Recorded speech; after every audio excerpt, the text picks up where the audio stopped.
Okay. So,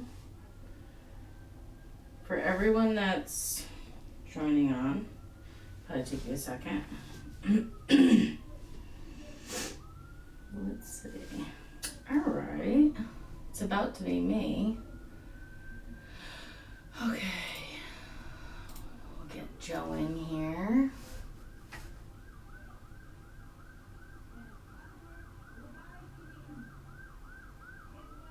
Connecting to audio. We're getting there.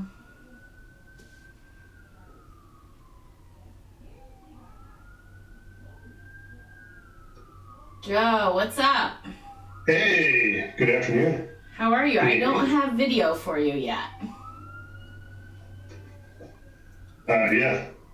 Here we go, you ready?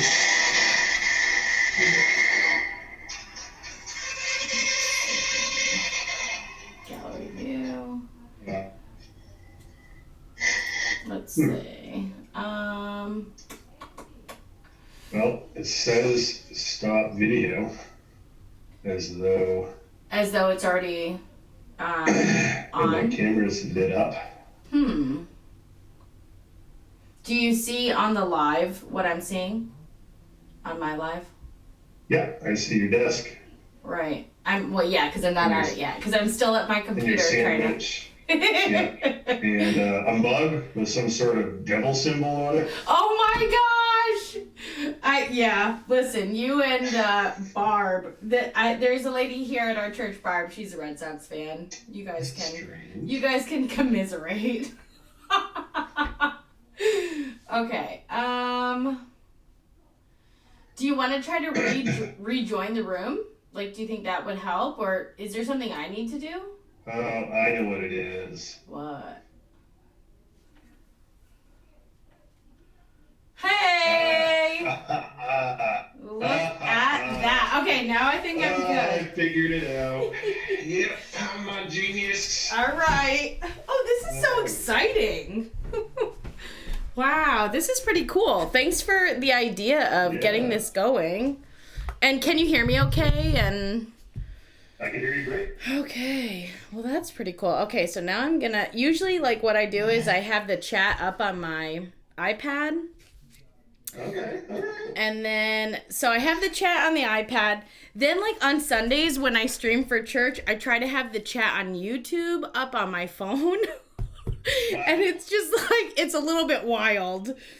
So, anyhow. So, usually I, like, have lunch and...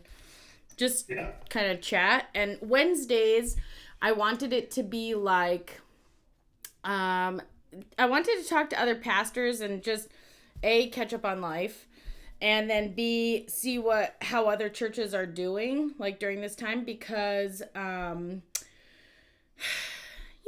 it's just, I feel like everything's so disjointed and crazy, so how is Maine? How is Maine going? Are you live right now? Is this like a thing? Mm-hmm. Wow, amazing.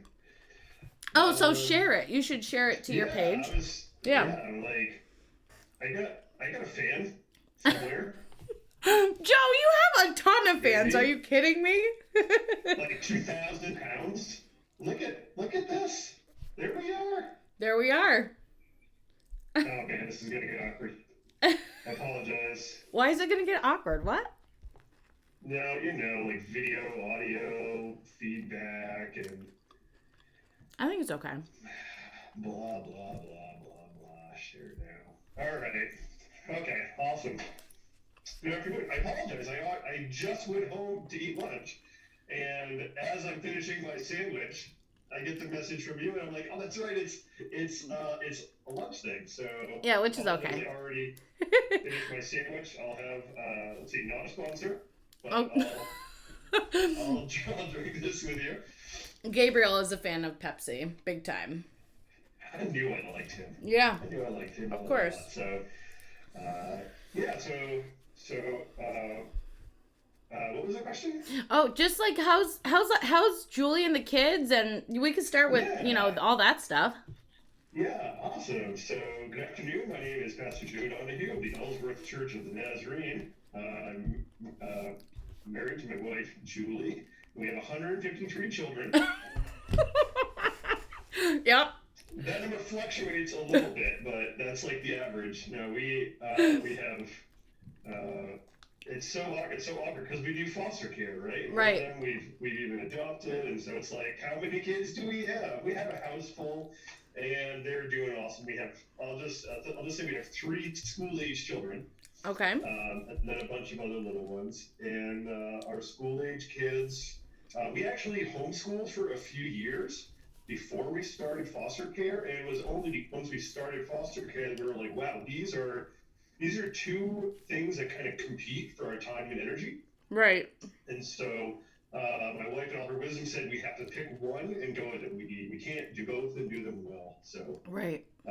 so we picked foster care and shipped our kids off to school. And now here we are, about a year and a half later, and we're back to doing foster care and homeschool, which we do at the beginning. Right. We can't do well, and as it turns out, we still can't do it well. Yeah. Right? That Julie is a smart woman. I love her.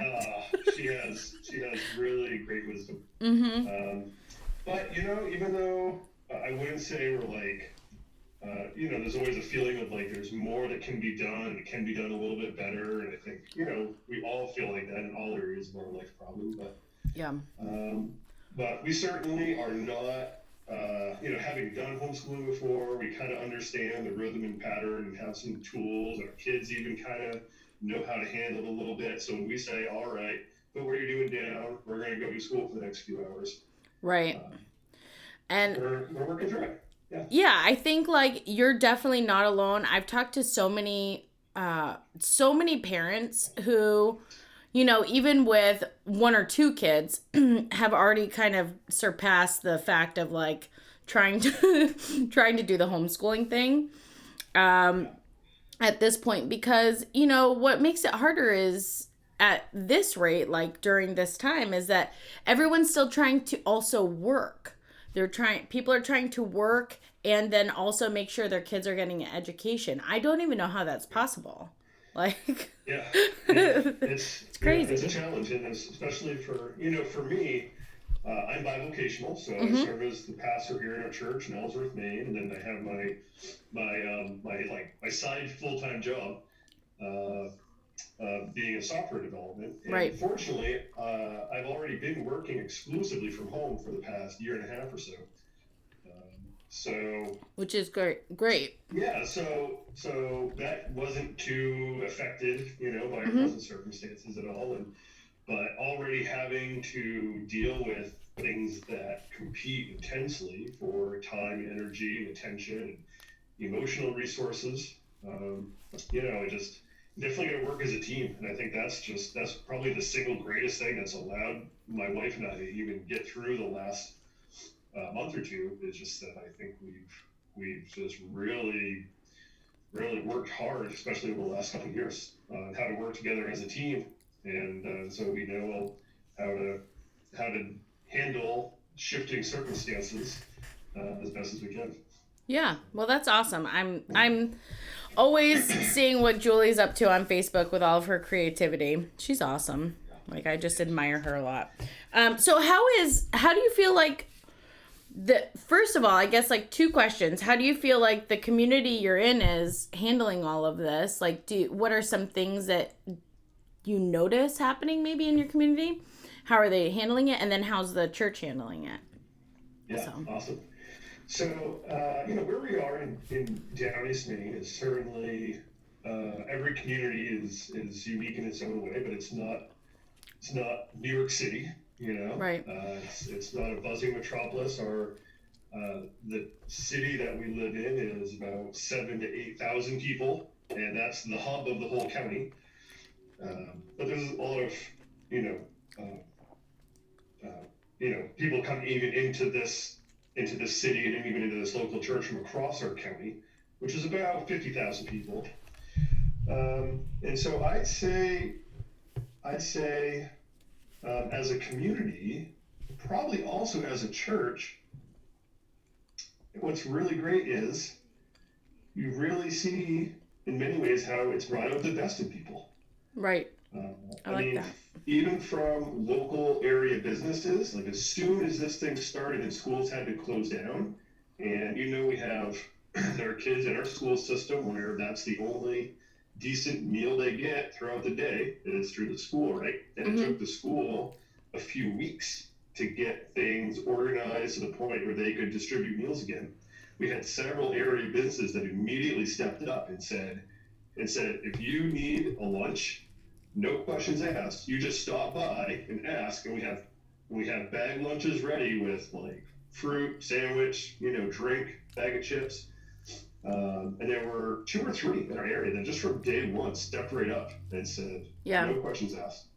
And so ways in which everyone kind of stepped up, especially to fill that gap in that time. And that happened even in our local church. We had someone in our local church who, like, as soon as this started to happen, she reached out to me and said, I have some other things that I'm doing as far as food collecting and food distribution, and let's do this through the church. And so we immediately kind of opened up the church and said, drop by your food and household good donations. We made up baskets, and guy that works in a local bakery that could donate bread. We packaged it all together and able to go around and deliver that to families that were affected or could use a blessing, especially when there was that transition time in the first few weeks and people were just trying to figure out what is happening. This? Yeah. No, that's absolutely awesome. Very cool. Yeah. But more than that, I don't see too many people being affected where we are quite yet. There's not a lot of people, more, probably the worst thing are just families that are now trying to deal with what I explained earlier, now having to like integrate homeschooling into the balance and everything else they do. But we haven't seen too many people affected by loss of jobs. If anything, it was kind of like more work. I know families where other employees have taken off, and so they've had to work overtime and stuff like that. Well, certainly a lot more precaution, being taken. So that's really good. Around the church, there's a couple things that have been interesting.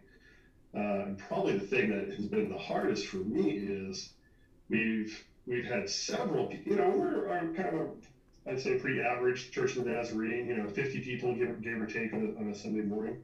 Sure. And so we've had a handful of people that have just entered over the last few weeks, surgery, chemotherapy, radiation for cancer treatment, just some, various things that have brought them into the hospital, where otherwise that would be a great, a situation where I would try to at least, connect with them and be present for a little bit. Right. Yep. And it's so hard just to, instead of doing, at least a certain base level of pastoral care, to kind of just send a text message or make a phone call, and you kind of have to leave it at that. Yeah, that is definitely, for us here so far, I've not had anybody going into the hospital. At one of our board members' husband was in the hospital for a day with a kidney stone.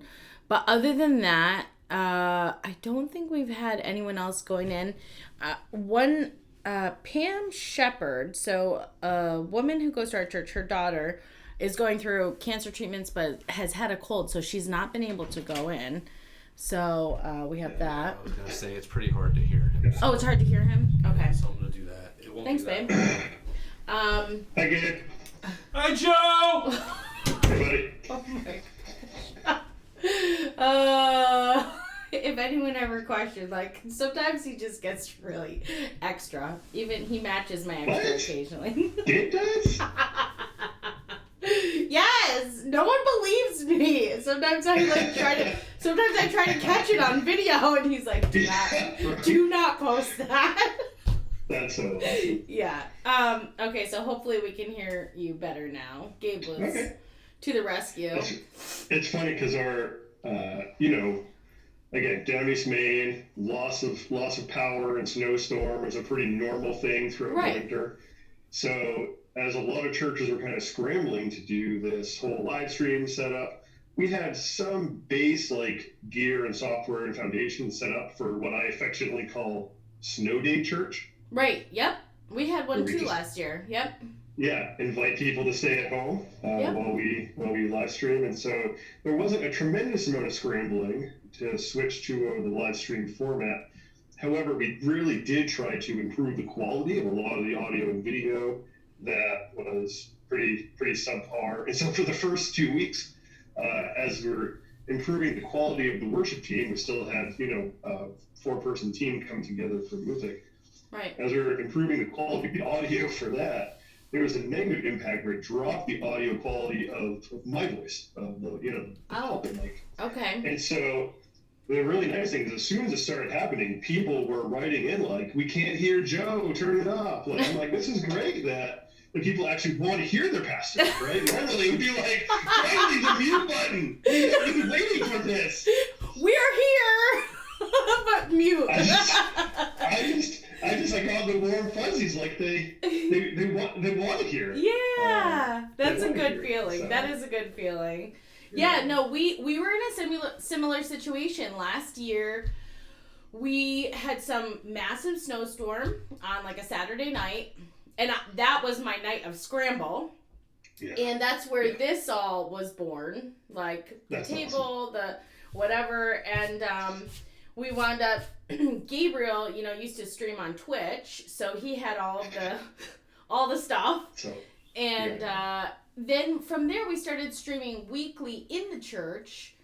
Cool. And I had thought about, just streaming from church, but I had so many people who don't go to church, like bowlers who, were saying they'd like to watch or whatever, but they really liked this setup, like where it felt more personal. So I've been doing this, and I've had so many different people join in on Sundays.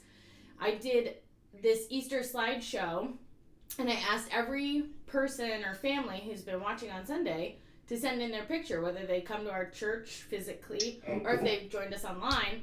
And I had like over 62 families submit a picture. And we usually have like 35 people, is our average on a Sunday. So that was pretty cool. And honestly, like I've gotten a lot of really, really positive feedback from from sitting and doing church here, from church folk, but also from people who don't go to church at all or who've never been to church. So that's been really cool. Yeah. Like I really enjoyed that. Yeah. And yeah. So that's awesome. It is pretty awesome. I think we've also experienced like a new kind of reach that we haven't had before, and some of it are like family members and friends that that we just were able to like send them the YouTube link, and they hop on and I get to come up every Sunday, and this past Sunday was great. I got up and say, "Hey guys, great news," and this is super exciting because for us it hadn't happened in a while, where we just got done sending in the checks and our what I call our missions giving, to try to demystify it a little bit, but our allocations, right? 100% paid for the year, right? Which was so awesome. It was just felt like a real big celebration for us. Mm-hmm. And it's just so funny to have that happen in the context of there's nobody here at church. Like, seriously. Right? Our numbers have never been higher. Our giving has never been higher. I'd like those numbers to stay up, but actually have people come to church.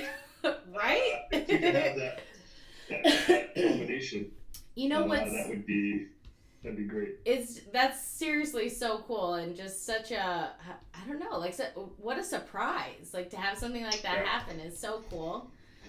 The thing that I was saying one of these past Sundays was, I was talking about how in the temple there used to be a wall that Gentiles weren't allowed to pass because there was like a the temple was clean, and talking about there was this certain boundary that was set up between Jews and Gentiles.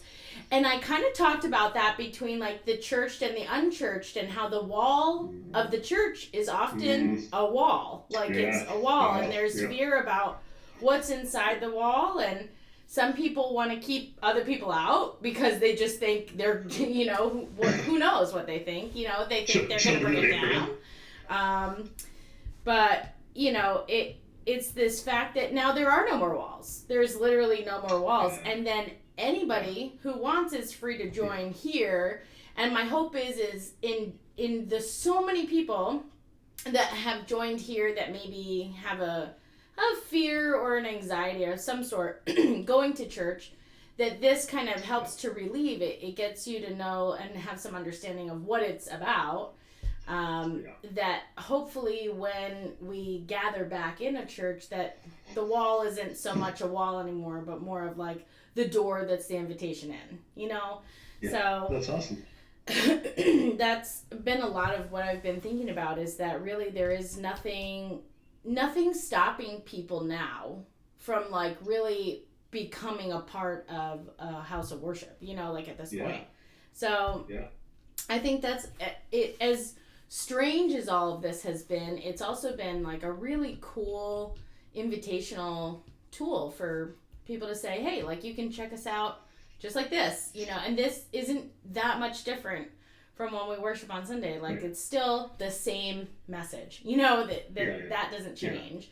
So like, I think that's been so that's so cool, because that's the message and goal for the people that are not already a part of the community of faith or the house of worship, right? That it kind of opens the door up a little bit more there. I think on the other end, as far as those who are already a part of the community and hopefully are not a part of that group of we are the children of Abraham and keeping everyone out. But I've been hearing a lot of this sense of how exciting it is to think about, to practice, to live into, in real ways, what it's like to be the church, but not inside the church. Yeah. Like now you're forced to think about, what does it mean for us to be the church when I can't even go inside those four walls and do the normal kind of service or worship or community or whatever that I'm used to. And now we have to go out, and it has to break into our everyday lives. Right.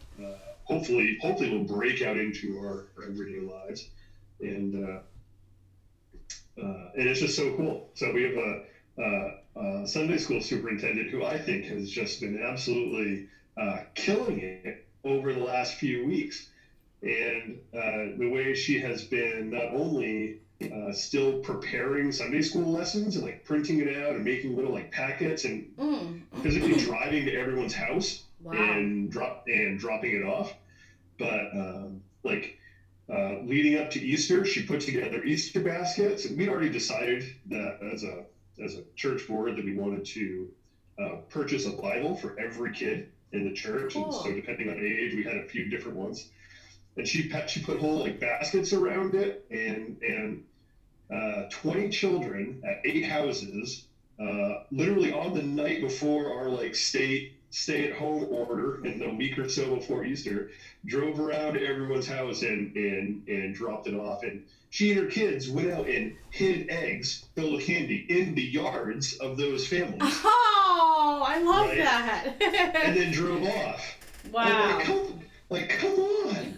That's awesome. It is awesome. How yeah. So cool. I think she kind of raised the bar super high, and even now she's out on a special mission. Can't give anything away. It's happening right now to a family that's a part of our church, to go and be a blessing to them. Cool. That's the little guy's birthday. Today is a little boy who's turning 7. You know what I mean? Yep. And in these days, in any other circumstance, it'd be bowling alley somewhere rented out, or some pizza, or there'd be a cause of celebration, Right. And instead, everyone's in lockdown, and we'll just celebrate your birthday next year or something. Right. And so she's out on a mission to make it special. Oh, so, I love that. Isn't that so awesome? Yes, I think it's just so cool. I love the way it's hopefully forcing or at least encouraging people in the church to think about how can we still be a blessing, be the church in these circumstances. And as it turns out, it doesn't have to happen in those four walls. You can go and do it in creative ways. Being right, I think I was reading something Jeff Barker put up, maybe in the pastor's think tank, that all kind of came to this cumulative point at the end, and it was such a beautiful post. I just can't really do it justice, honestly. But anything Jeff says, don't, unless he said it every day for 4 years, don't bother trying to repeat it. Yes, because we believe. Yes. Yeah. So the cumulative kind of point of it was that now instead of being the people gathered, we're actually the people sent. And Jeff Barker! He's the man. Right? That's so great. It's just finally, so anyhow, I just have the utmost respect for that man and love him. Yeah. I had the fortune of a phone call with my district superintendent this morning, which I try not to bug him a whole lot. I know he's got bigger fish to fry, but I had something to chat with him about. And our conversation went off in a similar way where, it's forcing us to think about things in less ecclesiological, I can't even say it, less ecclesiological, right? Yeah. Just kind of like almost the organizational side of it. Yep. And more the missiological, about the mission of who we are and what we're doing. And 100%. sometimes, frequently, we get so wrapped up in the former, right? Like there's really important service that needs to be done, so who's going to sign up and mow the lawn this weekend, right? Yep. We get so wrapped up in that stuff. The urgent instead of the important. Yep. Some might say.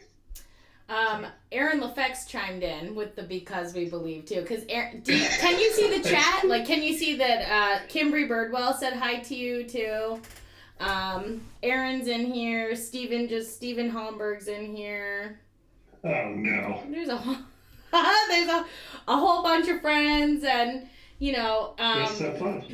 It is so fun. Like I seriously am so glad we were able to figure out getting the video to live stream like this, because I did have it the one day with Josh Haney and Andy.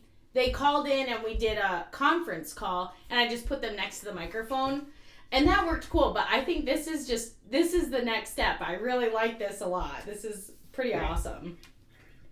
Very awesome. Oh, we're doing good for time. Steven's got something going on. He said that, first of all, it's not Steven, it's Amy, who's apparently taken over Steven's phone, and it says you guys are too much. Thanks, Amy. That's true. That's true. I can confirm. We are too much. Definitely too much. Oh, and Aaron typed out the whole thing. Because we believe worship of God compels us to acts of love and service. We are people of, yes, that one. We are people of action. Of action, right. We are people of action. I've actually used that as my benediction a couple times, say, I'm quoting Jeff Barker before we go. I always give him the credit. I wish he was in here. That's awesome.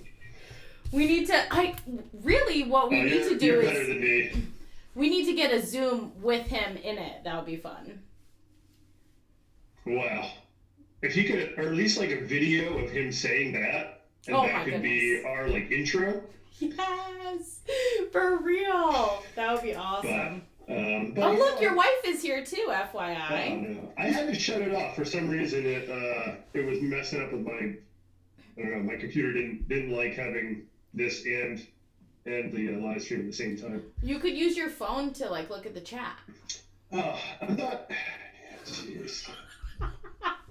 I'm getting all Listen, Joe, when I'm Sunday morning, because we have a bunch of people, we probably have at least 20 people who watch through YouTube Live, which surprises me. I really thought that mostly everyone awesome. would be on Facebook. But we have the 20 or so on YouTube. So then Gabe is relaying, because Gabe has YouTube up in the next room with the chat. So Gabe's relaying the chat to the Facebook chat, and he's like, and Joe is saying, blah, blah, blah. I'm like, oh my gosh, this is too much. That's awesome. What a great, I'm sure he's already like involved with tech stuff around the church, but what a great opportunity and thing to be a part of. Yeah, we've not gone the restream route that you have, and it would be really cool. I've just stuck with YouTube Live. Sure. Part of it is just like this theoretical thing that like YouTube is the video platform, not Facebook. Facebook, like, get out of everything. Gabe is with you on that, 100%. Yeah, but I know there are people that, I know there's a segment of people that would pay attention more if it was there too. But yeah, up until now, we've just stuck to YouTube, and similar kind of concurrent usage, and there's definitely a bit of interaction on there, which is cool. And we've actually taken that same format. This is one of the neat things. Like I mentioned, it took us a couple of weeks to like get all the quality just right to do the live stream, in what I consider to be a watchable way. And we have a midweek Bible study that our worship leader in the church actually leads, and so I get to just come in and participate. And that's nice. He's fantastic, so it's just a win for everyone. And so what's neat is that we started. I mentioned earlier, we started with Zoom. We tried some different ways to keep the midweek Bible study going. But after we put so much energy into getting our normal live stream going, we just said, you know what, we're just going to follow the same pattern. We're just going to use the same, kind of live stream setup that we use for the service. And last week was the first time we did it. It was good. Everything worked. There is less interaction, which is sad, because that's the kind of format, the kind of class format where you really want that level of interaction. But people do jump in and share a little bit. I think what's harder on with this is to know, like, oh, can they hear me if I kind of jump in and be like, oh, I have something to say about that, because you're not quite sure like what the lag time is, and what there's all these kind of like X factors that you're not sure of, like what's happening technology wise. And for me, like, I can see, so the reason I keep looking up and over that way is because my computer is in real time. My iPad is a 15-second delay. So it's like, in order to like really like see you, hear you, I'm looking up over my computer. And then, because I keep looking here, and this is like, oh, there's a delay between your mouth and when you're talking. Yeah. So it's, technology is a funny thing. But I just think it's been great. And I've wound up sharing to our Facebook page, Carla Sundberg and,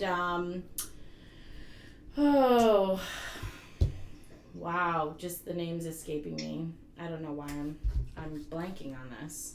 But Carla Sundberg, and then he's doing Fruit of the Spirit. You know who I'm talking about, probably. Hold on, I literally am just having a brain fart. Yes, I do. Oh my gosh, why can't I think of his name? You're gonna be like, oh boy, like, Liz, you couldn't think of that.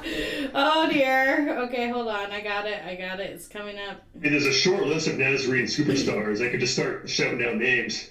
Jesse Middendorf. Okay. No, I don't think I would have got him. Yeah, so no, he's doing a Fruit of the Spirit live Wednesday nights at 7. Carla's doing... Oh, cool.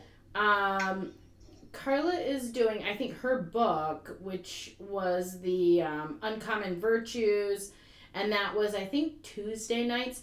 So basically, I was sharing those on Facebook to say, hey, people, there's, like, things happening. You can hop on with that. And then Doug Kitchen, who I'm not sure if you know him or not, but he's on our board, and he usually teaches the quarterly. And so he's been looking at some materials to try to start up some stuff as well for like a weekly Bible study. And then I've been looking at some stuff for our kids. And the thing is, like, we really haven't had a youth group or anything like that, or like a Sunday school there's just a small there's probably about 5 kids that are there consistently.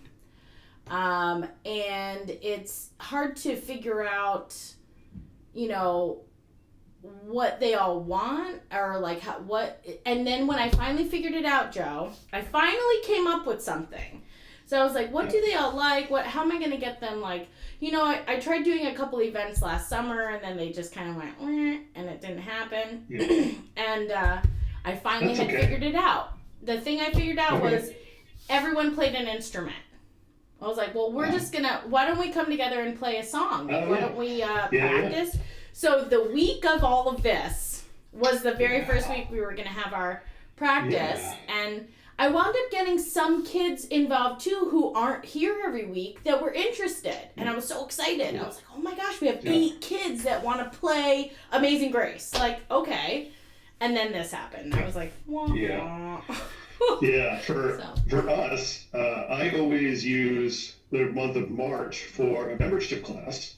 Yep. And then Easter Sunday is the day that we receive new members. Sure, yep. It's the only time I do it all year long. And so I have people over the last year that have been interested, and I just keep telling them, wait until spring, wait until spring, wait until spring.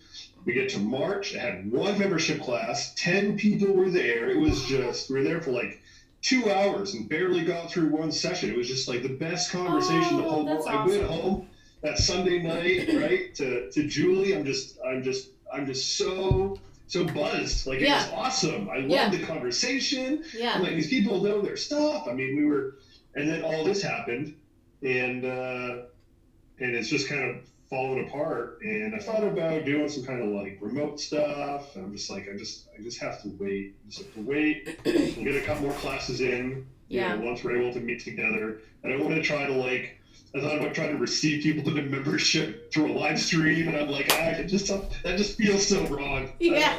Yeah. No, I feel that. I get yelled at by that from someone. Incarnational ministry gone wrong. Yeah.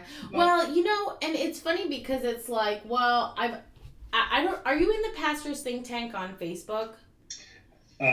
Probably not. Okay. So I generally stay light on Facebook, and especially anything that could devolve into like debate. It's just not a good scene for me. Yeah. So, and debates happen in the think tank, but more or less it's usually like ideas or people asking like what you think about something. Occasionally there's debates, but I feel like that Pastor's Think Tank is relatively like benign. But someone was talking about baptism and what that would look like in the midst of this, and other people were like, oh, it's probably, you know, and then, and then we were talking about, I wound up doing communion. I did communion Easter and the Monday, Thursday, and Easter. And, you know, it's like as much as I wish we could all be together, I just kind of rolled with it. And it was just kind of like, you know, I kind of think we all, like, I don't know. And I just was like, I think I need it. Do y'all need it? Like, can we just do this virtually? And we did it. And so, you know, I don't know. I kind of like, my default is, I think God's gracious enough to, like, allow us to do something like that. So, yeah. Oh, yeah. I was like, we'll just roll with it. But it's hard to figure out, like, you know, I keep thinking, man, what if this were like a reality? Like, what if this was what it was, you know, like for a long time? And honestly, Joe, I don't know that I don't know what the time length of this is. And I don't believe it ends May 15th. I think that, you know, they keep putting out these 2-week time periods so that people don't panic and buy all the toilet paper. Too late. Again. Too late.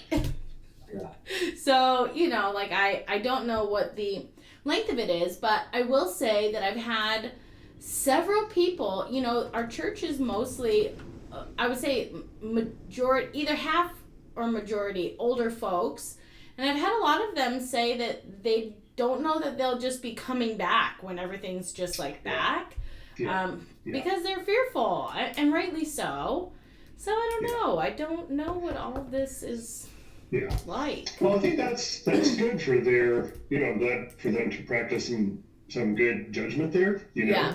For us, we kept open one Sunday probably later than we should have. And what I did is it's kind of like a snow day. I do this where it's been years since we've technically closed the church on a Sunday morning. Like, if people can walk to the church, we'll leave the door open. Right? Sure. But if it's not safe for you, right, don't come, just use the stream. So we try to encourage people to practice some good judgment. And there were a few people that came that I probably would have put in that category of, like, based on the little information that was out at the time, it probably would have been better to stay home. Right. And then it got me thinking some more about, wow, it's kind of irresponsible of me to put that responsibility back on someone else, Sure. right? If I'm going to say, we're open, the water's fine. Right. That, I don't know, it made me think about that, obviously, a little bit differently. And so, sure. Yeah, if you're in a space where hopefully, I also had others, some of the people that have been a part of our membership class, and they've told me, like, just because the doors are open, they're gonna wait it out a little bit. And I get it. Yeah, it's some heavy stuff. It's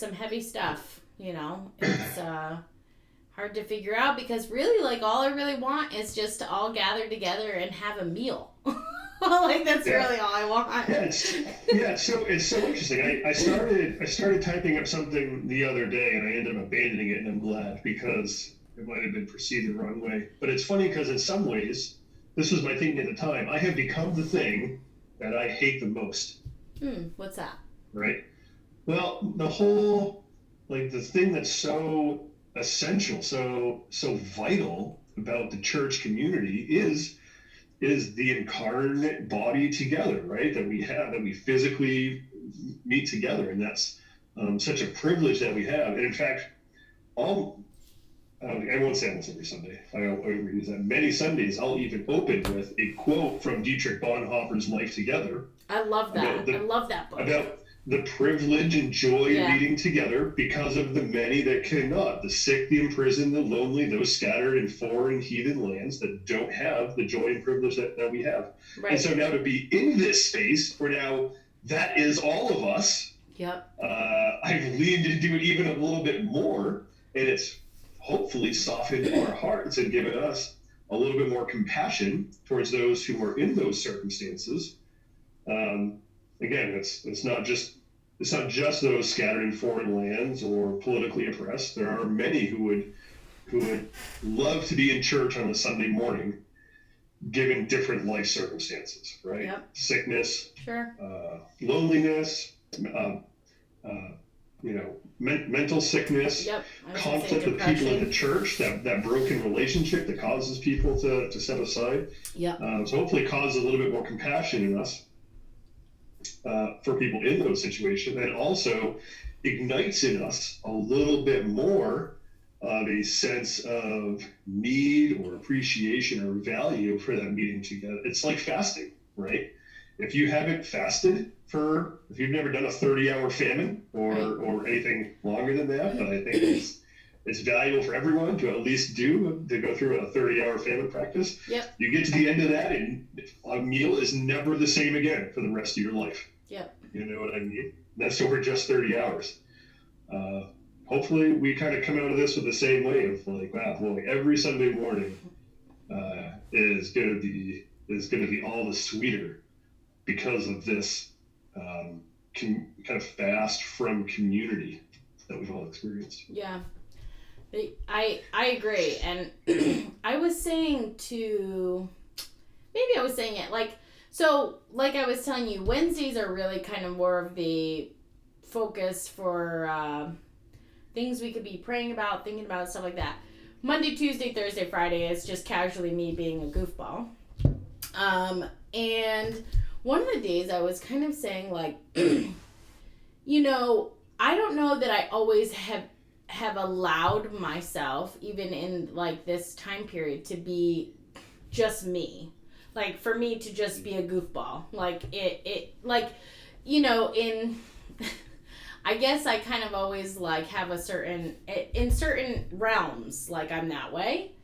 And I think I have that component, and then the other component of being vulnerable. Like one of the days I was on my stream, I was just incredibly depressed. Like I was really sad, and this is really hard for me. You know, I'm 96% extroverted, and I sat on my stream and I cried.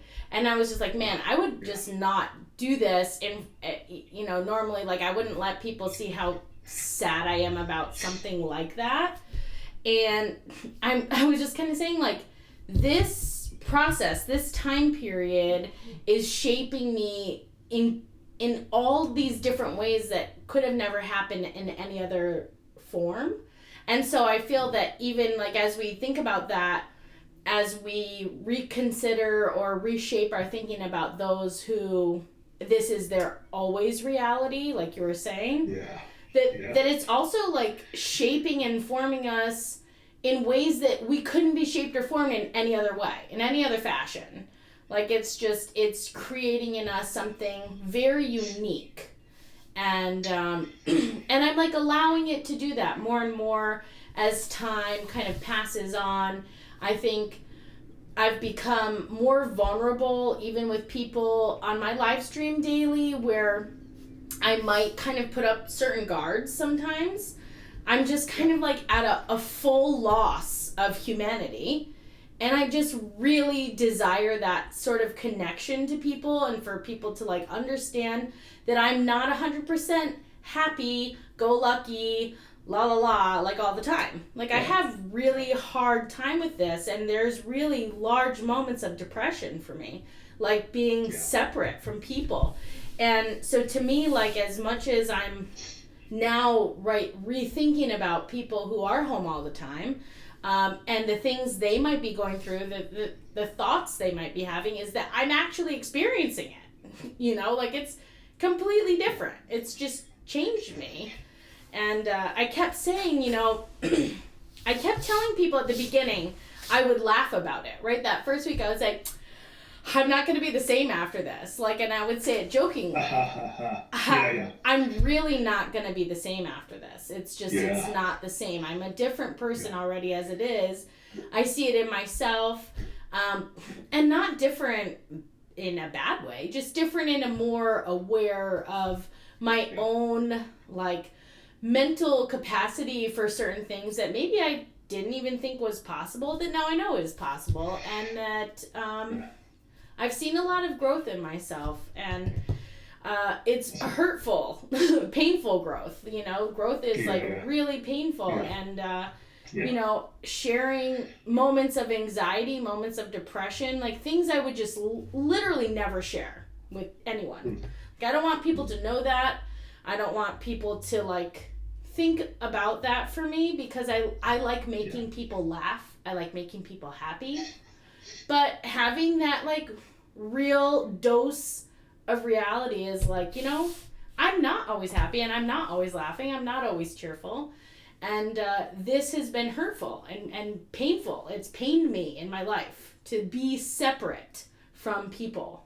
Like, it hurts. And so then like applying that to all these other people we know about that are shut-ins, that deal with mental illness, that, you know, whatever it is on that level, that it's just like, man, it gives you a whole different perspective.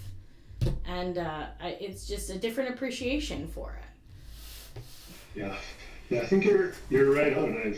I probably similarly used it tongue-in-cheek originally, that none of us will leave this the same way that we went in. And, you know, hopefully, you know, God willing, there's for many people it will be in that positive, growth-oriented way, like you've described.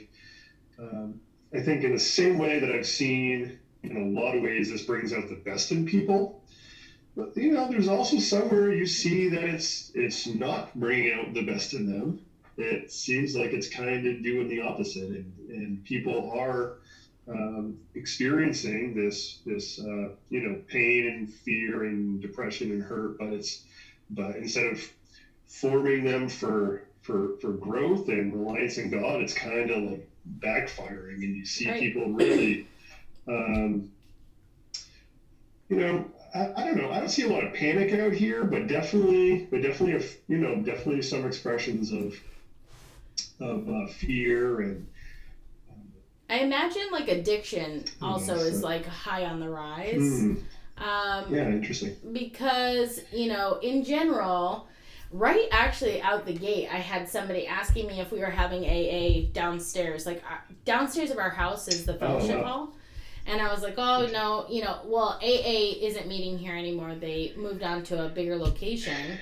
But I was telling him, like, I wound up sharing with him all the virtual AA, NA, and a couple of other like support groups. But I've seen a couple of different statistics that I can't quote at the moment of how addiction has already increased like over this isolation period. And which is, I mean, when you don't have anyone to connect with or to kind of like support you, that in-person touch and contact, it really is something, it just is totally different than just a phone call. So it's hard to kind of, I don't know. So yeah, I've heard a bit about that as well. And so yeah, the hope for me, I'm with you, is that people could allow this to move them in that growth direction that's positive. And also Tabby says hi. She joined our chat. Hi, Tabby. Hi, Tabby. That's great. So, but yeah, I think there's a lot to be done. I was kind of reading this other. I started to say at one point how I've become the thing that I hate, and that's partly because of we're not able to meet together, and that's such an important. Even as a complete introvert, like I'm the other extreme, 96% introvert, but when I do meet together, right? When we do meet together, that is such critical, essential, vital time for me. Now I don't have that, and instead I'm leaning into someone posts overnight. We've all become televangelists, right? And now I'm like broadcasting on the internet, inviting people to give online. Like this is not who I was supposed to be. I know. It's so weird. It's depressing. It is so weird. It's just like, man, and like for me, like I was saying, I've tried to like kind of keep it, I don't know, like someone sent out, I think Jeff Rogers, who is on our district, that does a lot with the learning credits. He sent out something, I didn't get to watch it yet, but he sent out like a conversation or a video about someone saying, should our Sunday morning worship look like essentially what I'm doing, or should it look like in the I didn't watch it, so I don't know what the outcome of it was, and I was like, oh no, I hope I'm not doing the wrong thing. I was like, because this is pretty casual, like to the effect that I sit down, I usually like have my breakfast with everybody, because at church we eat together and we have breakfast and then we have church. So we usually have like Panera, so we all like sit in, there's a cafe in the back of our sanctuary. So we all sit in the cafe and have, a pastry and bagel, and then we have church. So I kind of tried to keep that going. So I sit and I eat my breakfast, and then I talk to them and I say, I didn't want it to just be where I'm like, I feel like without seeing their faces, I have no way to like engage them. So I do ask them to engage the chat, though when I'm preaching, I'm just preaching. But other than that, throughout the service, I'm asking them to type a line of prayer, or asking them to type something, to share something positive that happened from their week. And then I give them the songs ahead of time. I don't know, it's such a weird thing to try to figure out, right? Like, and the whole televangelist thing, like, really has me cracking up, because it's like, no one wants this. Like, yeah. we don't want it. And it's almost like people always thought, like, if you do want that, you're doing it wrong. Right. Well, here we are. Yeah. And I'm like, I just want to talk to people. I want to know how your week is. I want to, like, have church that isn't just me delivering a sermon and singing you some songs. Like, what's going on, you know? Well, I'd like to think I don't have that exact thing that you mentioned, but I've read some similar things, and I would hope that the end result would be something along the lines of do what's best for you and your community. Yeah. Right. Yeah, that's what I just rolled with, because I was like, well, for us, this is what's gonna work. Yeah. And so. And also too, not to say that like having the sermon and the songs minus like people's interaction isn't good, but for me it just didn't feel. For me, I need to know what's going on. Like I just need to know what's happening, and it kind of shapes the rest of like how I deliver things. I don't know. I've always said I would rather preach to like a room of 1,000, as nervous as that would make me, than just to a single camera.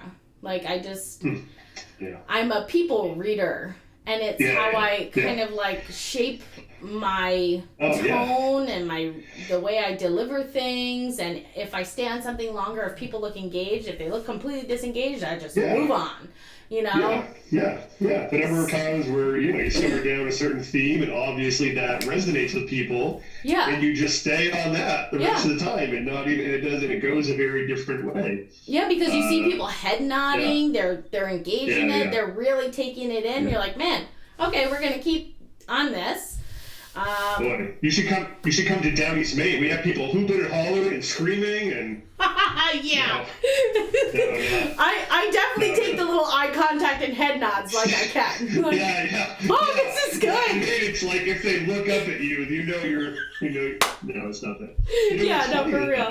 You probably know that the church that has Nazarene all over the world. It has expression in a lot of different ways, and some of our Caribbean island communities, it's a very exuberant, charismatic kind of tone. Well, I don't know if you knew this, but in Down East Maine, where there's a lot of tourism, there's a lot of Jamaican Jamaican population that come in and work in the tourism industry. And on more than one occasion, and in fact, the last Sunday we were open, with like 7 people in the church, was this what I very well could have been a Jamaican woman and her son, and they left before we were even done and never even got to like get their contact information. We've had people come in before, and every time it's like they take 1 foot in, and you just know right off the bat, like, oh, they're familiar with the Church of the Nazarene in Jamaica. Right. But that's not the Church of the Nazarene in Ellsworth, Maine. Right. So that's kind of funny. That is funny. And I like, we have one family who's also from Jamaica, and her family is there, and she will definitely like clap sometimes, and I just love that. Cool. Like I'm like, I get encouraged by it. I'm like, yeah, you can clap. I'm just all about it, because then you just know, and it's just when you kind of get those little hints or signs that someone's understanding it, or really like, getting that information. It's like, that's what I love. So all that to be said is, this is really minus that. And it's just like, I'm just going to roll with this, and this is what it is, and no one wants this. On the way out the door last week, Julie says, I hope that camera needs to be saved. You hope the what? I hope that camera needs to be saved. Seriously! The camera that I'm preaching at. Right, and it's just like, like, oh my goodness. Yeah. It's pretty funny. It is funny, and it's just like, but like I said, I've had just lots of great feedback, but very long term for this will really just possibly be my undoing. So, like, I just really need some humanity. So, Yeah. anyhow. Yeah. How are we doing? And especially, I know we're starting to have some conversation, across our district and even internally start thinking about what's next. What does it look like? Obviously at some point we'll be given, an okay and certain, stay-at-home order removed and stuff like that. And, we'll start to open the doors again, but we'll still have some measures in place. Probably, we were practicing communion every week and had been doing that for about a year and a half until this started. And so we'll probably, suspend that for a bit, suspend our fellowship meals and our meet and greet time, have kind of our own kind of phased reopening, like our nation or our economy and stuff, where hopefully at some point in the not too distant future, start to gather together again, but still have some things in place to, allow people the freedom to keep their distance and not feel like they have to engage people that don't want to. There is a really good, like question and answer document that Bruce Barnard, do you know Bruce Barnard? Bruce Barnard is my one Facebook friend that I've never met in real life. He's awesome. So he shared on Pastor's Think Tank this document about something like 24 questions your church should ask itself before opening the doors. Did you see that anywhere? No. Okay, I'll send it on to you because it's actually like some really good things and things I hadn't thought about. So I'll send that on to you because I felt like it was really enlightening. So yeah, it was pretty good. Had some good, I'll have to find it. Anyhow. Yeah, that sounds great. Yeah. Some really good,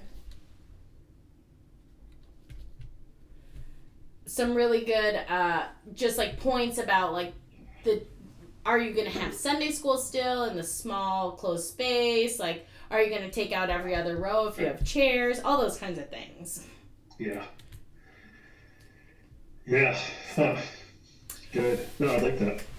So anyhow, well, our time is a little past. So what I kind of like to do, or what I've been doing when I've had pastors come on and chat, is we just end in prayer. So like if you want to start with prayer and then I can end, that'll be good. Awesome.